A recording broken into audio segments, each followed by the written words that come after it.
The views and opinions of Socially Influenced may not align with us at The Buzz. What? Who we kidding? We totally support this.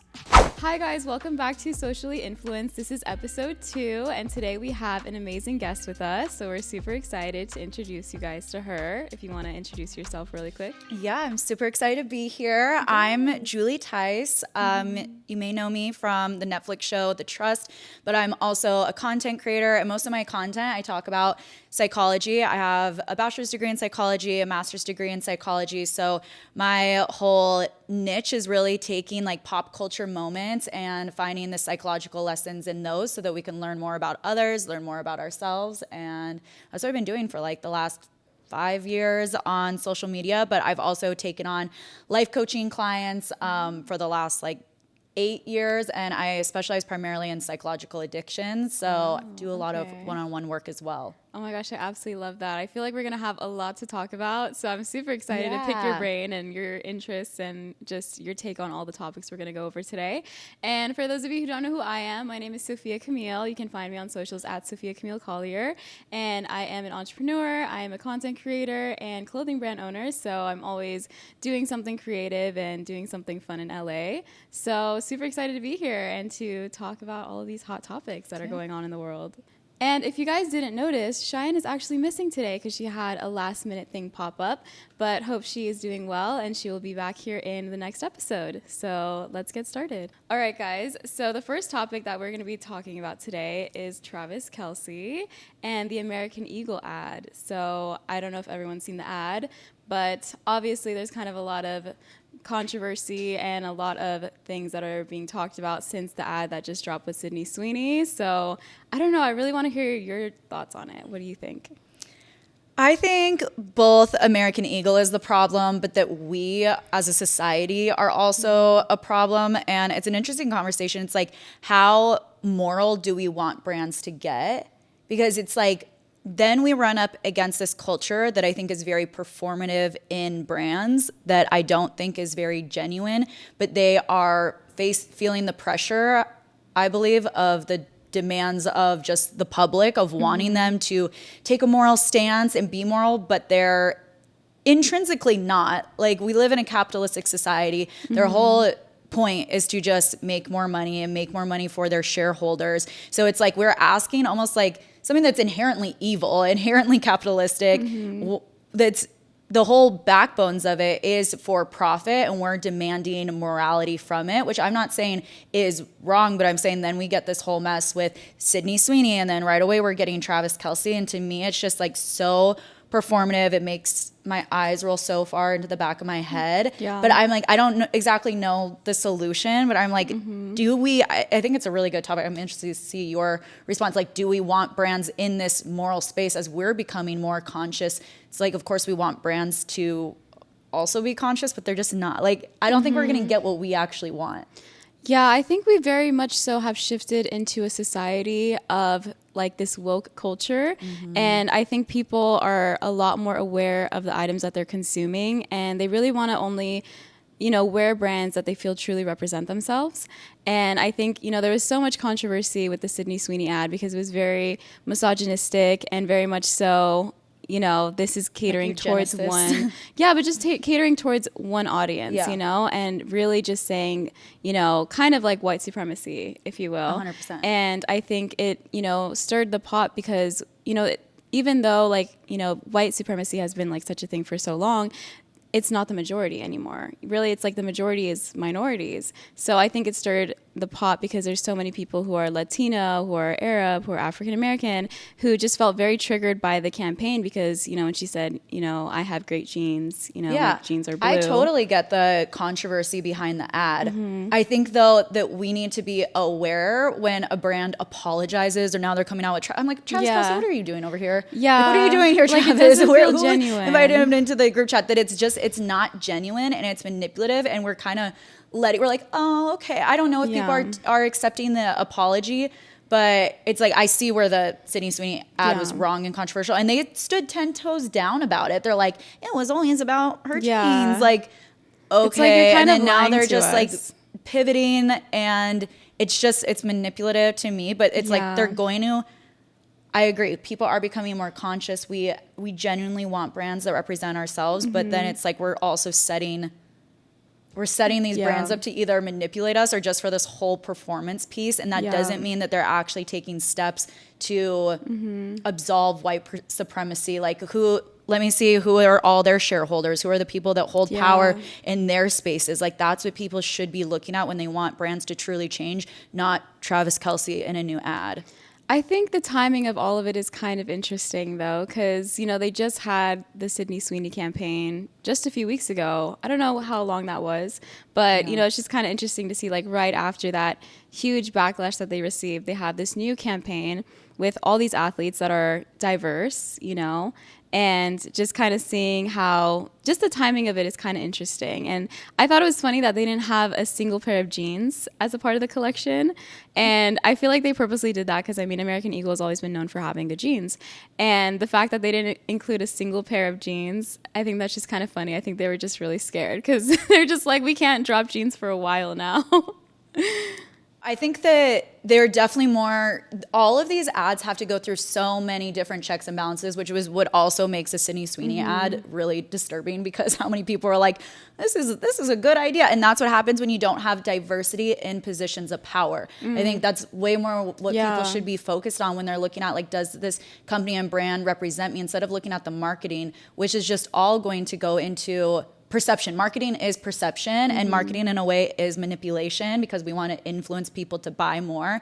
So I think people, as we become more conscious consumers and conscious buyers, we need to evolve past just looking at what they're giving us at a marketing level and look at, like, who is holding positions of power inside this company. And no wonder then a Sydney Sweeney ad can get ran, because all of these people in power, they have that privilege and maybe they truly don't see, and that's the problem. And now they're like, throw Travis Kelsey in there. Everyone loves Taylor Swift. Like, yeah, I think, I don't know, it's kind of crazy to think that, you know, he took this ad, because a lot of people, I was like reading the comments on TikTok, and they were like, did he really need to do this campaign? Like, did he really need the money that bad to be a part of this campaign? And, you know, the timing of it is actually pretty interesting as well, because, you know, he just got engaged to Taylor Swift. So I actually heard that one of their relatives made a video and was saying, oh, they were engaged for like 2 weeks, and they basically just announced the engagement right before the campaign, because Taylor wanted to make sure that, you know, he got good press and publicity and he was getting paid, and it was a positive reaction with the American Eagle campaign, just to kind of soften the blow, because, you know, it was a pretty big blow that they took as a company. But I'm just curious to see if this campaign is actually going to be effective, because I'm seeing a lot of, like, influencers that they're having, you know, come into the store and pick their outfits and do try-on hauls. And I'm just curious to see if it's actually going to work, or if people are going to really stand strong and just kind of boycott American Eagle. I know, people have amnesia, though. People do it with influencers, and it's like, we want people to be canceled so bad, and that's a whole separate conversation. But then it's like, just on to the next with everything. I know. And then no real change happens. And that's where I almost think it's like, there's this side of everyone hooping and hollering and being so wildly upset. And then it's like, for what? For what? And nothing got changed. So I'm not saying don't be upset about something, but if you're going to be upset, like, maybe stand 10 toes down and make sure that real change has been implemented. But instead they're like, no, I'm just going to go on to the next thing of being upset with. And then the whole collective consciousness is just upset and mad, on to the next, and nothing's changing. Yeah, it's like almost like we kind of live in a very sensitive society these days. We're so sensitive. And people, you know, take offense to everything. People take offense to certain word plays, to slurs now. I know there was that whole thing with Love Island that somebody got kicked off of the show because they said something in, like, previous videos. Yeah, it was and like an Asian slur. Yeah, and, like, collectively everybody got them taken off of the island. So I guess, you know, my question is, are we kind of taking these slurs too seriously, do you think? Or do you think... I mean, I think a slur is very serious, but where, again, I think that I do believe it was performative for her to be removed, that really, like, Peacock wouldn't have cared. No, I don't think Peacock truly would have cared if everyone wasn't upset about it, and then they're pushing back on racism. But again, it's like, what is happening inside of these systems? Like, even look at the editing, or the two black girls get the villain edit. Like, do you care about, like, racism, and are you actually taking steps to address true racism? Or it's just like, okay, let's use this person as an example. Oh, of course we don't believe in Asian hate, but it's like, well, of course we don't believe in and using racial slurs, but it's like, what are the times where like Black women especially are exploited in the media and they are made a lot of profit off of while being demonized in the process. And that's just where I think people aren't as smart as they would love to say they are in their performance of like, we have to care about race, we have to care about all that, but it's like you're focusing on the wrong thing, the thing that gives you optics, and you're allowing the company to also care about the optics of that, and everyone have their little theatrics and performance piece. And then the same systems you claim that you are against still are in power, still get a rise. And that's where people piss me off. Yeah, it's almost... Now I'm pissed off. We're like all triggered now. Yeah, I'm triggered. I think it's almost kind of like, as you were saying earlier, that the companies don't necessarily care. They don't care. That's what I like. You guys, they don't care. They don't care. And just because you're mad and upset, they don't care. And you're not actually holding these companies accountable by just bitching on social media and then being like, we want an apology. It's like, no, you should demand actual systematic change. No, my feelings are, I don't want an apology. Yeah. But how do you do that as a collective society? Like, how can you create change? I don't know. I think you definitely need to start just by focusing on like the right things. I think we're wasting too much energy in this like, these sensitive meltdowns that we're having, and we're not actually like banding together to create true change. Yeah, I know. Vote with your dollars. Actually, like don't go, instead of being like, they hurt my feelings. Yeah, it's kind of almost like progressively as a society, we're getting worse with social media and technology, which kind of leads into the next topic that we can talk about and discuss. Gen Alpha, the new generation, and how dependent we're becoming on AI and ChatGPT. So what are your thoughts on this? Yeah, I mean, people are stupid. I would love to see like actual brain scans, because obviously like with the use of AI, it's taking some like cognitive offloading from people. And so it's like, is Gen Alpha using critical reasoning? And I mean, I think already society has a problem using critical reasoning. And now we're like, really, I see people who don't believe in their thoughts, don't believe in their opinions. They don't have original thoughts. They don't have original opinions. So I think then we're very easily susceptible to being manipulated and swayed, and people are going to become dumber. I would bet that like their gray matter, which is like even the weight of your brain. I know that it's affected with like things like porn even will like reduce gray matter in your brain, which is also going to be a big problem with Gen Alpha and Gen Z. But also like, I wonder how the use of AI, and we don't have those studies yet, but... Yeah, I mean, there have been some studies actually. I was reading, I mean, I don't know how accurate TikTok is, but I'm always on TikTok, and I was just reading on it and basically saying how, the next like generation of people are going to be living till 50. And in terms of that, like saying that they're going to be living till 50 because they're going to be getting like dementia at 50 years old. Yeah, because it's just kind of like we're going to become very reliant on technology and on these tools that essentially we're going to be able to not be able to just kind of like have that memory, because when people get older, like they do little like brain exercises, they have like those little games that they play, it really does help. Crossword puzzles to kind of keep their brain being active and alive. But if you are starting these kids with technology and ChatGPT at such a young age, it's kind of like they're never going to learn how to make a decision for themselves. And I even remember when ChatGPT first came out, I was definitely guilty of that. I just remember, I'm trying to make a decision, and I'd be talking about it with my friend, and I'd be like, let me ask ChatGPT, know? And I think, I even myself kind of caught myself using ChatGPT a little too much and being too reliant on it. And I was like, okay. I would like there to be a slur for people who only use ChatGPT for everything. Right? Imagine. What about that slur? Yeah, maybe we should make one up. What would that be called? What would that even sound like? Or we're going to start offending people. So maybe we shouldn't. We're going to offend go there. The Sorry, ChatGPT use community. Yeah, but, it's kind of crazy just to kind of think about the addiction. And then also, I don't know if you saw that, a kid recently committed suicide with the help of ChatGPT. Yeah. And it's kind of crazy to think that, is ChatGPT responsible? And not only did it like kind of help him, but it even like helped him draft a suicide note. And he was even going to leave like a noose out for like his parents to find.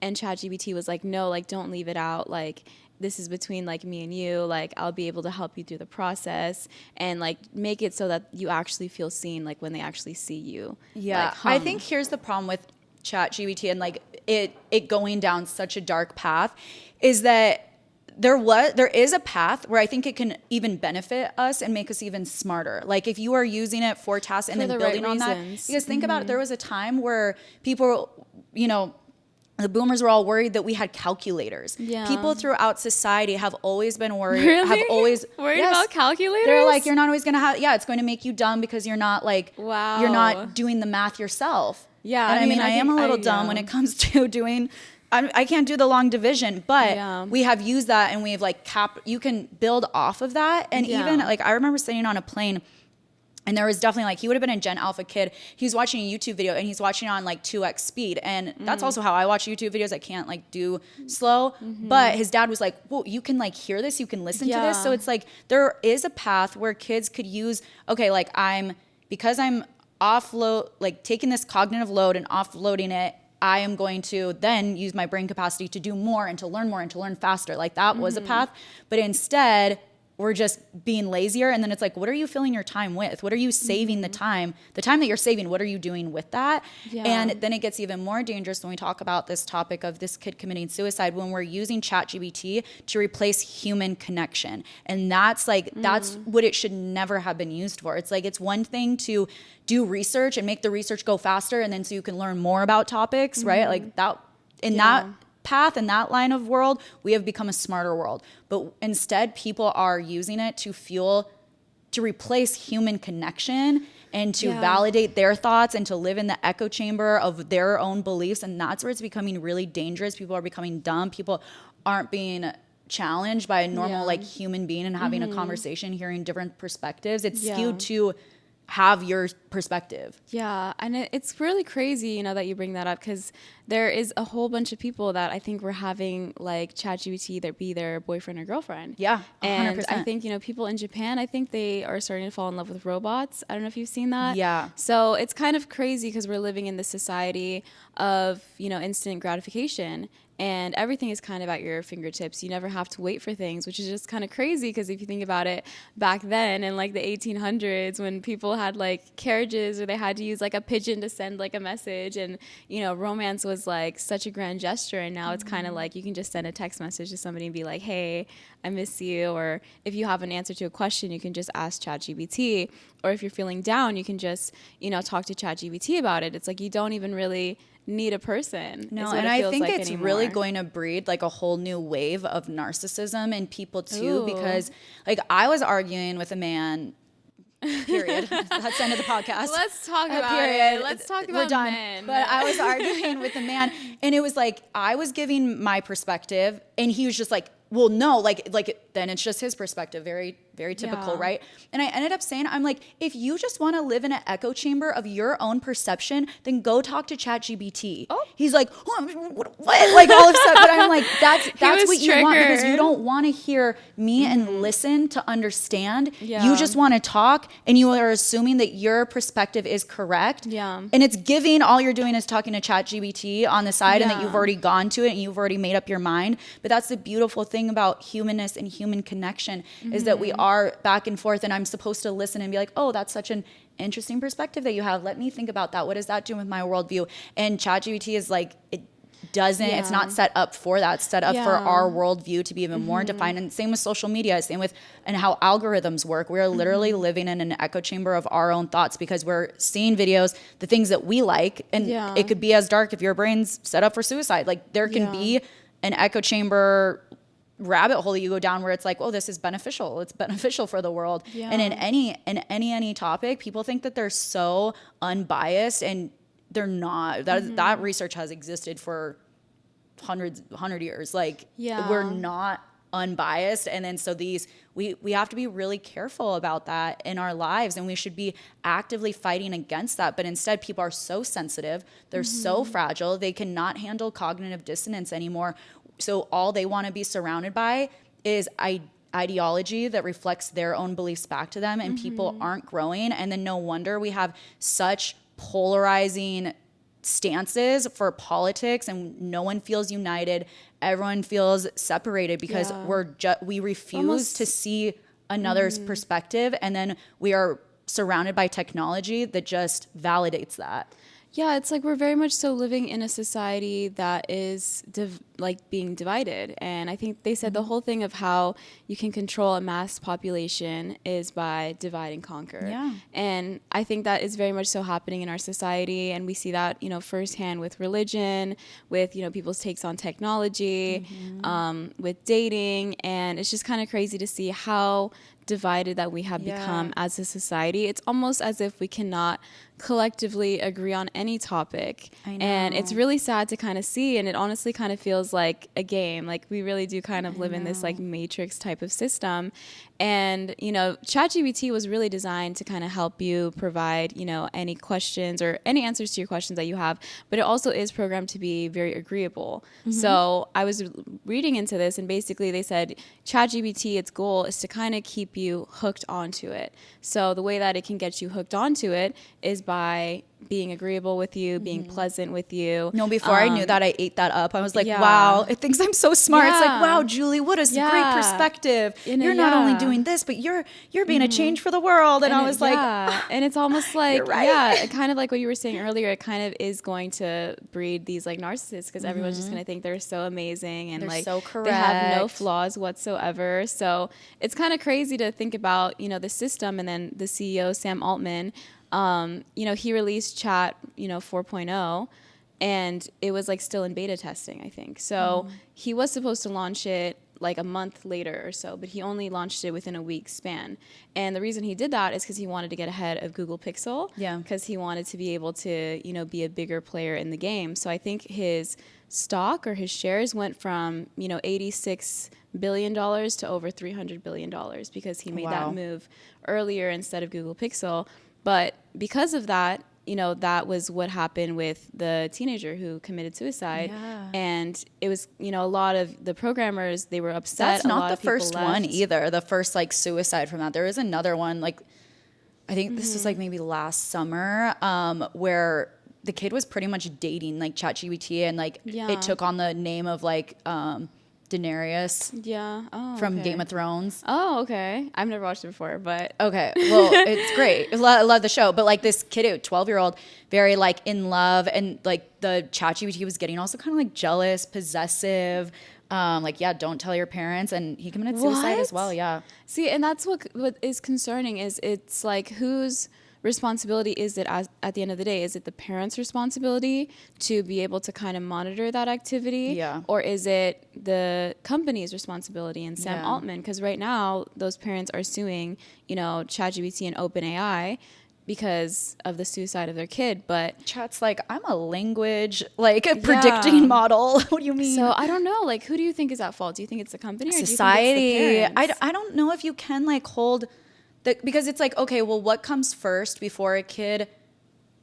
Why is a kid seeking human connection so much on ChatGPT? But also kind of like, why are you letting your kid use these tools at such a young age? That's what I'm saying. That's kind of like my question. I feel like at the same time. But, and also like, okay, the show Adolescence that came out on Netflix, I think an amazing show.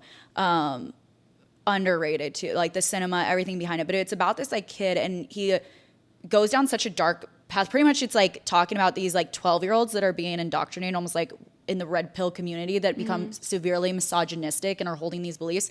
And I loved how they set up, because the parents were loving. It wasn't like this abusive family, like, okay, so I'm going to go down this way. It was pretty much just like, how do these normal kids become this way now because of like what we're seeing, what they're seeing like in technology. And like, you can't as a parent always protect them, always see like maybe yes, parents have a greater responsibility, and there's definitely parents that fail hugely on that, but it also like it's harder for them now. Like kids have access to things that we didn't. And I know we're going to talk about maybe later the Roblox thing. It's like they're just inundated with bad information, and then again it's like you have the echo chambers of what social media is, and so it's really easy for these kids to get indoctrinated into really harmful belief systems, but also they're really prone to that because of how we aren't connecting anymore as humans, and technology is a big part of that. But it's like also just how our society is set up, and I think there should be a way bigger push and wave for actual like community,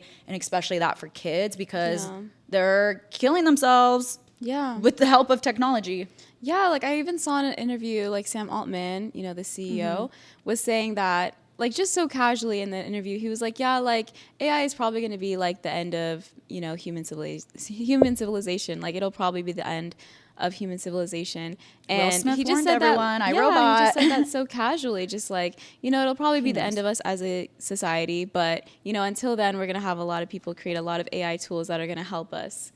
And I was like, how do you just even say a statement like that so casually that it's going to be like the destruction of humankind? Yeah, but I don't know how we like alter it, but I will say I think humans are the destruction of humankind, and we've seen this. That is so true. This is something that has existed in every single civilization.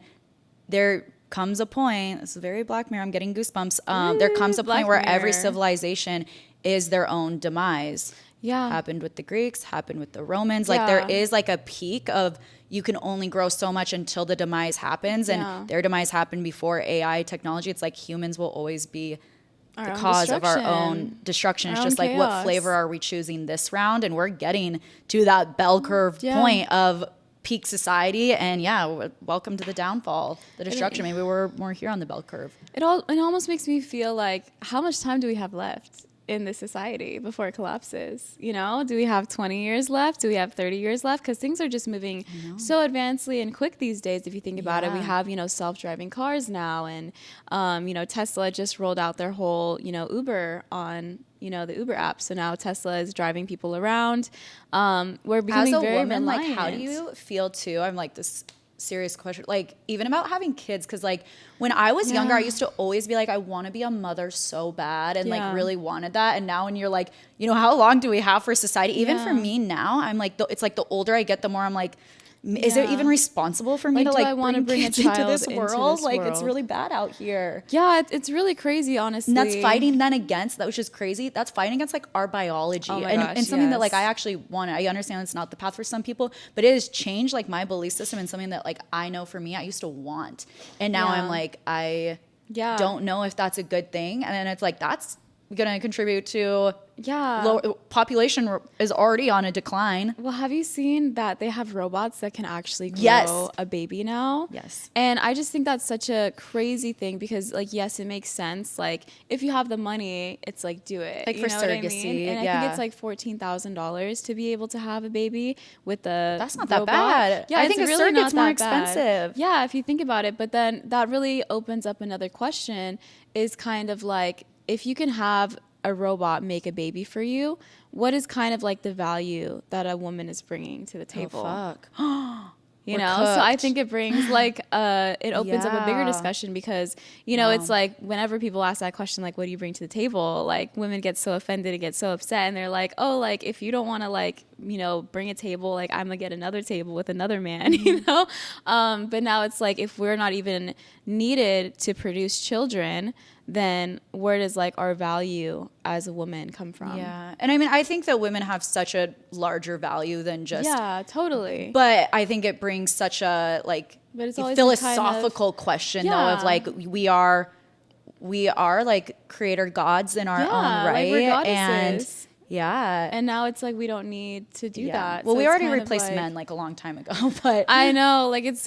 I mean, can we? And it hasn't been good for them. The like male loneliness epidemic is like really on a rise, and they're becoming really bad. They're committing suicide more, but they're also becoming more violent. So it didn't do well when we replaced the men.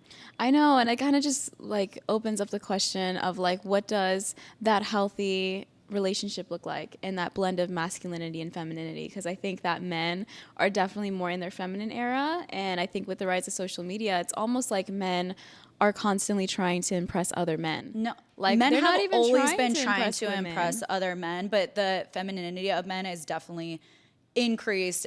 It is on the rise, and I'm like, they are appropriating our culture. Yeah, well, it's kind of like, I don't know. I just like they want drinks for free. They want to skip the line. They want to go in with the promoters. I was saying this to a man. I was like, "You're appropriating my culture." And it was this like influencer. My feminine culture. We were at an influencer party, and I was saying that I'm like, "You guys want to walk in the promoters, all this?" And I was like, "What's next? You're gonna start dancing on elevated surfaces? That's for us. That's for the girls." And he's like, "Well, of course, like everyone wants free things. Like, of course, I'd want a free drink." And I was like, "Well, if I want free drinks and you want free drinks, then who's paying for these drinks? Who's driving this plane?" Like, and I think no, you gotta go work. we're here for. Yeah, and I think that's kind of how, I don't know if you saw, there was a club video that, I think it was Metro Boomin, had a concert, and he was performing, and all of the men were on stage and would not get off the stage. That's what I'm saying. I said that. I was like, the men are going to start dancing on elevated surfaces. He's like, men don't do that. I'm like, are you going in the club and looking with your own two eyes? And I know we're joking and we're kind of like, ha ha ha, like, men appropriating culture in the club, but it's like, this actually is bad. Like, no, it is actually bad really because they're not becoming providers. They're not like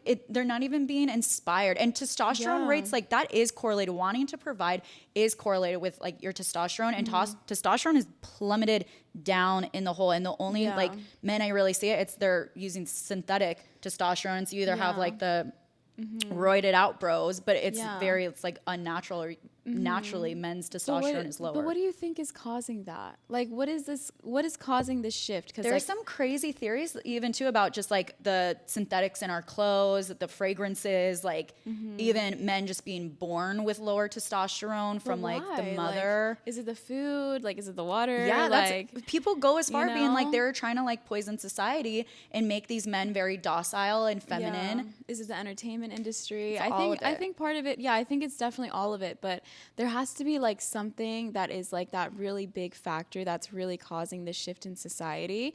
And I would primarily say that it's Hollywood, honestly. I think it's Hollywood. I think it's social media. I think it's, these new influencers that we have that are, promoting certain agendas, whether or not they realize it or not.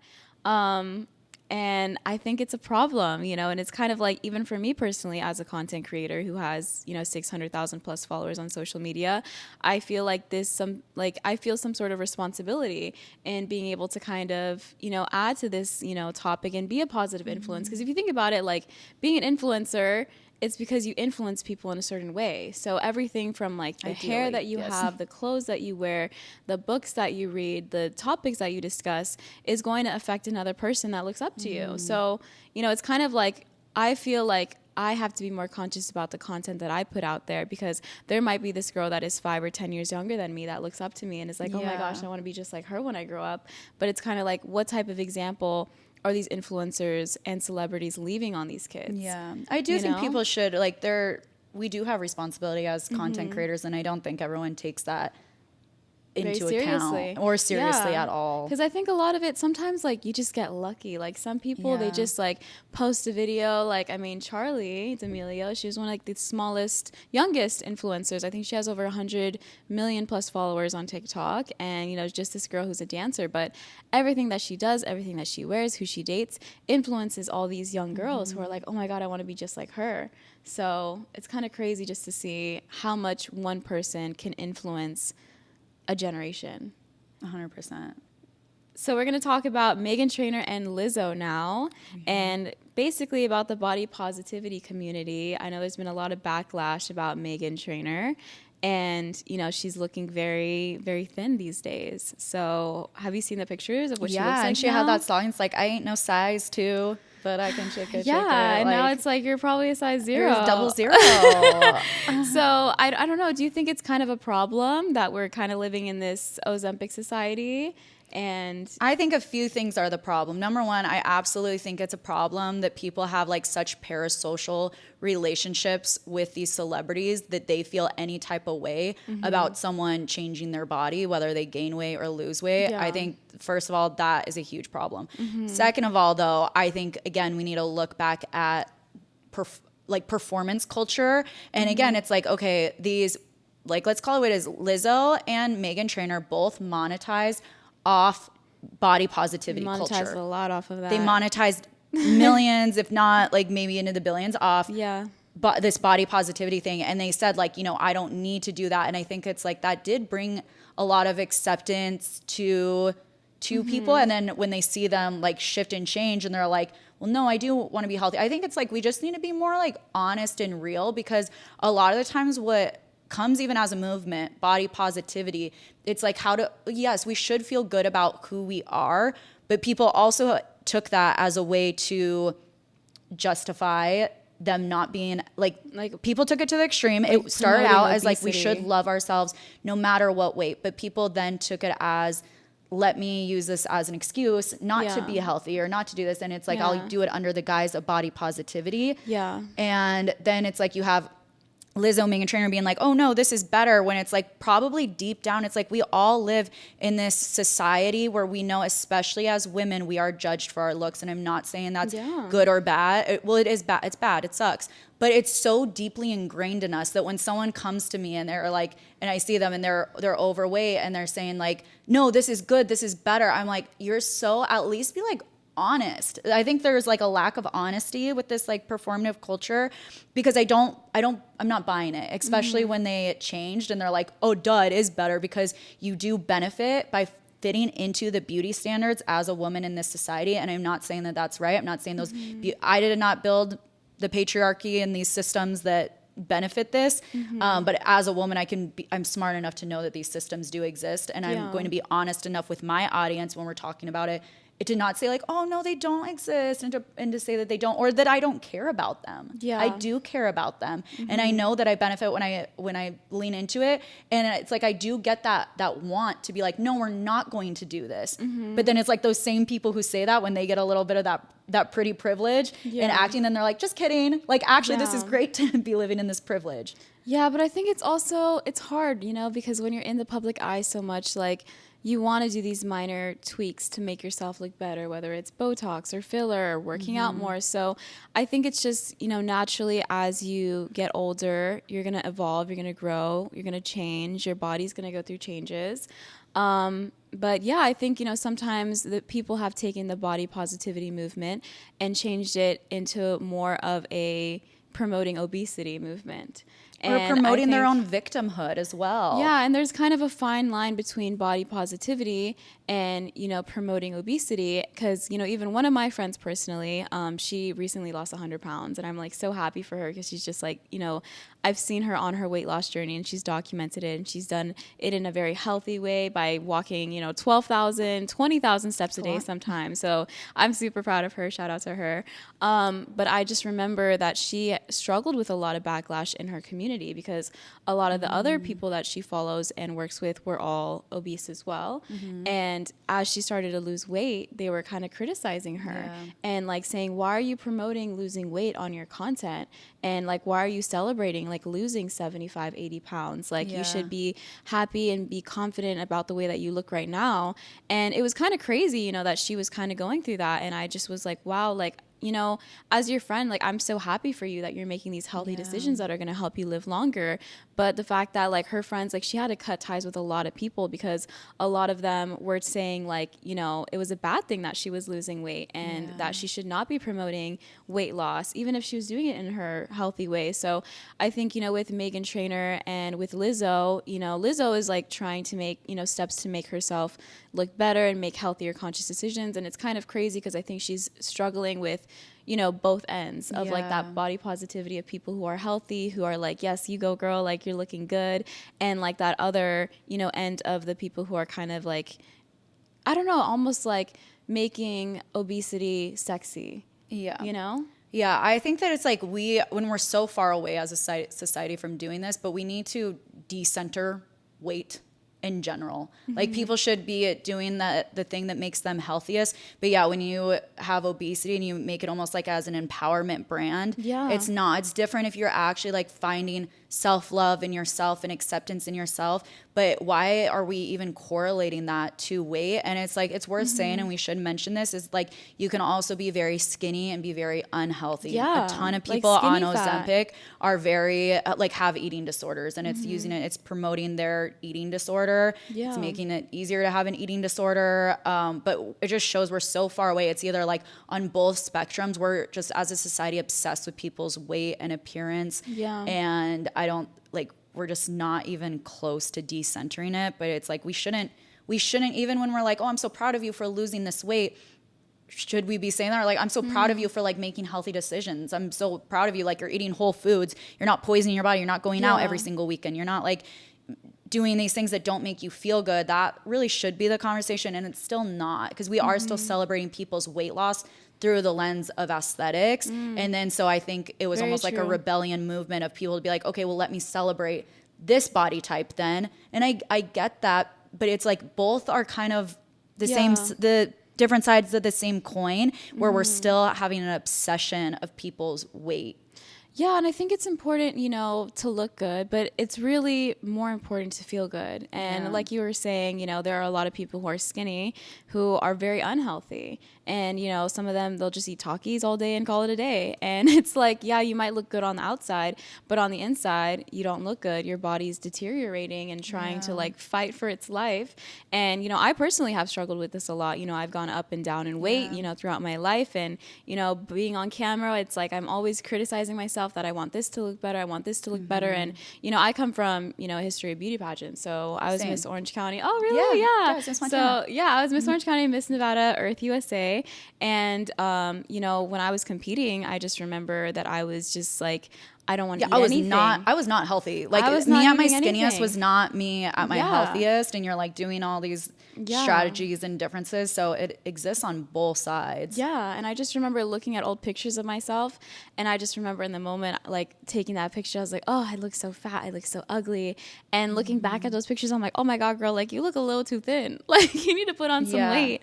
So I think, it's kind of just opening up a bigger discussion about. I think that the creators that, took so much on the body positivity, they didn't realize like they are part of the problem too when they are putting like weight still on a pedestal or centering weight and like look still. They're really not like focusing on this, like how do you feel and is this mental health? And I don't think a lot are honest either. I think a lot like don't address, like, it's a way that they can feel their own victimhood, or they're really not being honest with like their true health. And they're like, no, health can look like this at any size, but it's like objectively you're putting too much weight on your bones, you're having fat surrounding your organs. Like there is a level. And of course I understand the argument because it sometimes doesn't. Sometimes someone can look like they're healthy. Like we all know the girls that look healthy and then they're like shoving their fingers down their throats. Yeah. Like I know. In the bathroom, or they're like on a bunch of Ozempic. They're like, muscles are deteriorating. And so it doesn't equal health. But when you're even on this side of the spectrum and you're just centering weight so much as this like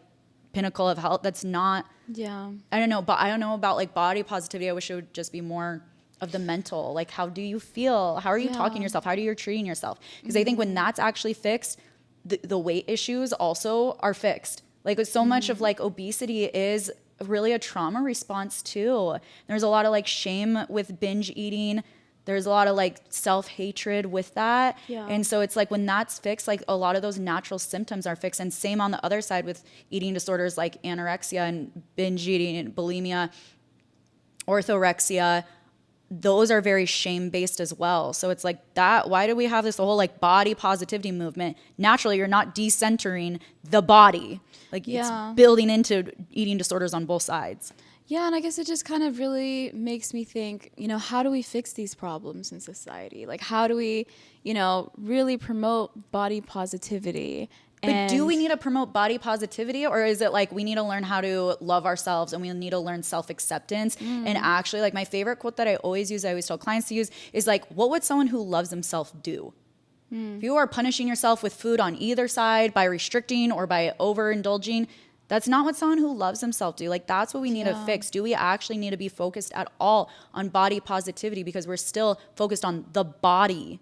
So maybe what about the soul? So maybe the right question is, how do we love ourselves more? And how do we act in a way that is self-love every day? Yeah, you do it. You do it. Stop falling into these toxic cycles where you don't love yourself, and you have to have radical honesty, self-honesty with yourself that you don't. And I think a lot of that, is society, but I think it's also your upbringing. Like not all of us have the perfect parents and the perfect dynamic. So I think a lot of it is, a lot of this isn't people's fault, but it becomes your responsibility. Yeah. It is. It's all of our responsibility. Age. And even without a traumatic childhood, a lot of people like don't love themselves, and we all are getting lessons, especially as a woman. We're also going against corporations, $1 billion industry. The beauty industry is a $1 billion industry that relies on us not loving ourselves. It relies on us hating ourselves for those profits. It really does. So I think even being, a content creator and influencer in the beauty industry, I feel like I have to be careful sometimes, because do I really want to promote, plastic surgery and tell all these people, this is how you are going to look beautiful, So. I think plastic surgery is another bone I have to pick. Not to say I'm not anti-plastic surgery. I've filler, Botox, like my forehead doesn't move, and I love it that way. But it's like, what I can't stand is when anyone says, if you're going to get plastic surgery, just do it for yourself. That is the most bullshit statement I have ever heard. If you were on a deserted island, there was no one around, would you be like, you know what I should get? A fat ass, a BBL, fake titties. Like, it would just not happen because it's never for yourself. True. It's so that we know for attention, I'm going to benefit, validation. and I'm going to benefit in society. There's also studies that's like, so how you look, or like people that weigh less, they get paid more. Yeah. I'm not saying that's right. I didn't build this patriarchal system, but at least I'm not sitting here lying, especially as a content creator. I would never like say to a young girl, oh, I got plastics. I got my boobs done for myself. Like, no, the fuck I didn't. No, you didn't. Like, None at of least these, you're self-aware. I saw like Alex self-aware. Earl say that, like big influencers, like just do it. You know, if you're going to do it, just do it for yourself. Of course, yes, I get kind of what they mean. It's like never do it if you have a boyfriend that says like, I need you to look this or when that's the worst thing, but it's not. That is the I don't worst like it when thing. people aren't self-aware enough to like really, what does that mean? What does Like, that mean? be You honest did it for with yourself. yourself. Like, be I did not get honest. lip filler for myself, so I could sit in a closet and never look at myself. Yeah, it's kind of just like, if you're gonna do it for, be aware why you're doing it in Yeah. the first place. You know, like, I'm let's doing it be to get ahead in real. society. Yeah, like, I'm doing it to look hot. Yeah, you I make know? more money when I'm hot. I'm Yes. fueling this patriarchal To system. find I guess a we're rich not ready to husband. break free from it, but at least I'm honest in that. Yeah, very I true. don't like the performance nature of it all. Yeah, I think we need to be more honest as a society. Be more honest with We need to ourselves. learn how to think for ourselves. Use ChatGPT a little less, guys, and have some self-love. So Period. that was kind of my takeaways from this podcast. Same. But okay, guys, so now we are going to do a 60-second pop-off, which is a really fun game. So basically, we're going to talk about what is bothering us in society for the next 60 seconds straight. So we're going to have you go first. Okay. Okay, this is my 60-second pop-off.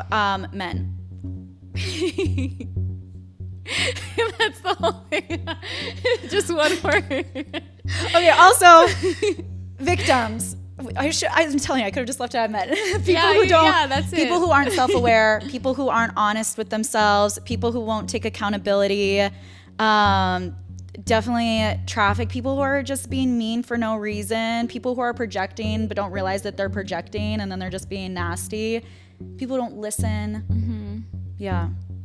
Yeah. Anyone who doesn't love my dog, like as the like queen supreme of the universe. Right. Period. Any room where she's just tolerated is not okay with me.